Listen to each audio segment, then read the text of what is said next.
Hello guys, this is a video to show you the solution of the exercises in your book. So if you go to page 166, figure 4, design experiments, the question is,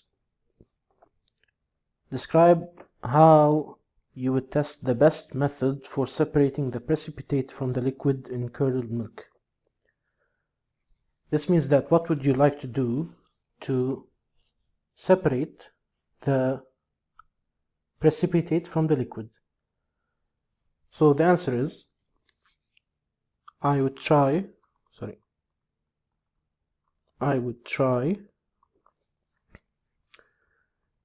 filtering and evaporating the mixture. The method that separated the most liquid from the solid precipitate would be the best method. So you try to filter them, evaporate the mixture. You have all of these, and the best one would be the one with the most efficient separation, that separates the most liquid from the precipitate, which is the solid at the bottom of the mixture.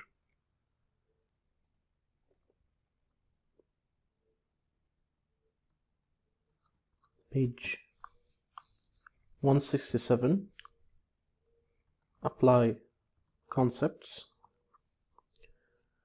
The question is, draw or describe evidence of a chemical reaction you have observed in food or in other types of matter.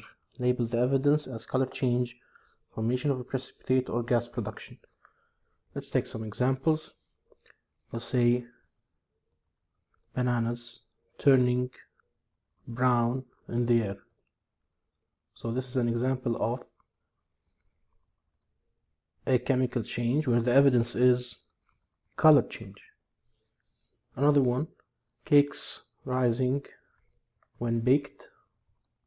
This is an example of a chemical change where the evidence is gas production.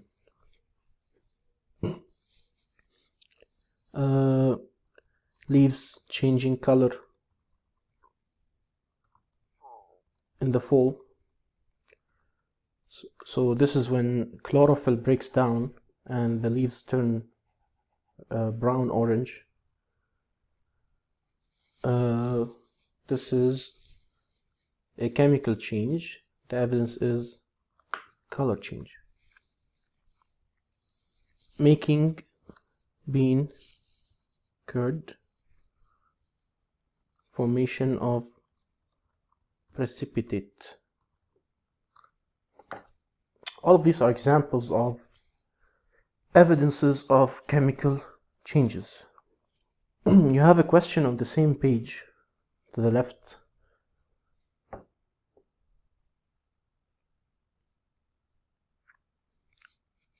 Relate evidence and explanation. So this is another question. The question says, adding food coloring to water causes a color change. Is this evidence of a chemical reaction? Explain. No. Adding coloring agents to water is not a chemical change. It's not an evidence.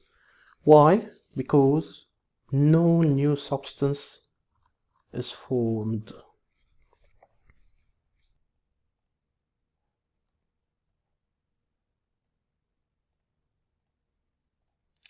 You also have a question on the top of the page.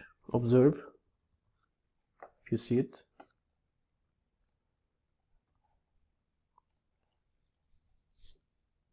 Bread dough rises from gas bubbles produced when yeast reacts with sugar. What evidence in a slice of bread shows the presence of gas? If you look at the dough of bread, the holes in bread are formed from pockets of gas. This is your evidence.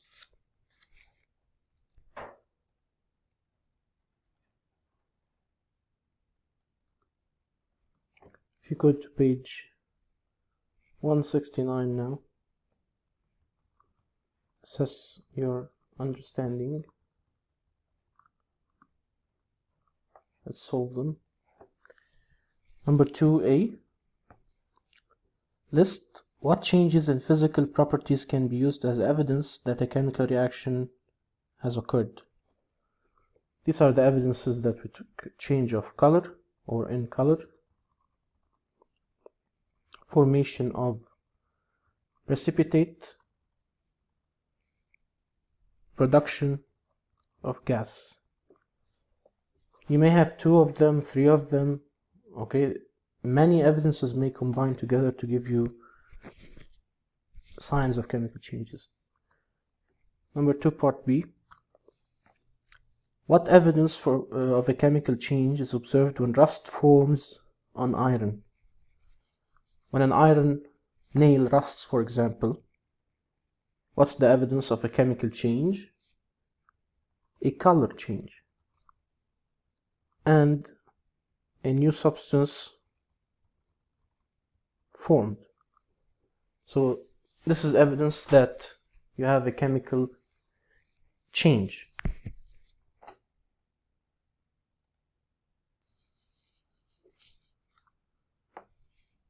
Part C, number 2C. Compare and contrast. How do endothermic and exothermic reactions, or how are they the same? How are they different? So first we'll start with the similarity. There is a change in energy in both types of reactions. Now the differences: endothermic reactions absorb energy, exothermic reactions release energy.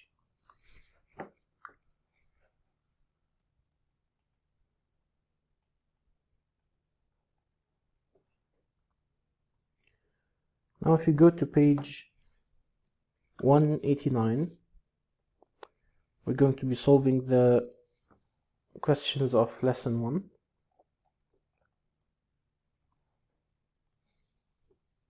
Number 1.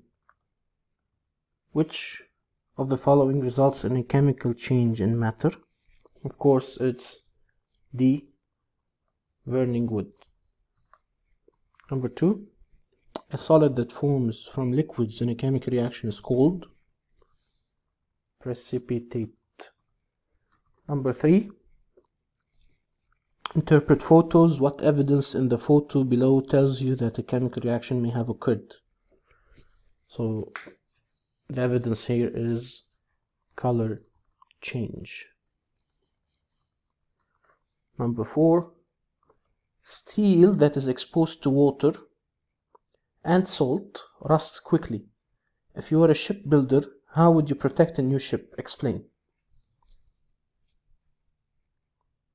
We can suggest something here is to paint the steel to prevent it from coming into contact with water and salt. So you make a layer of paint on the steel to prevent water from reaching the steel itself. So I would paint the steel to prevent it from coming into contact with water and salt.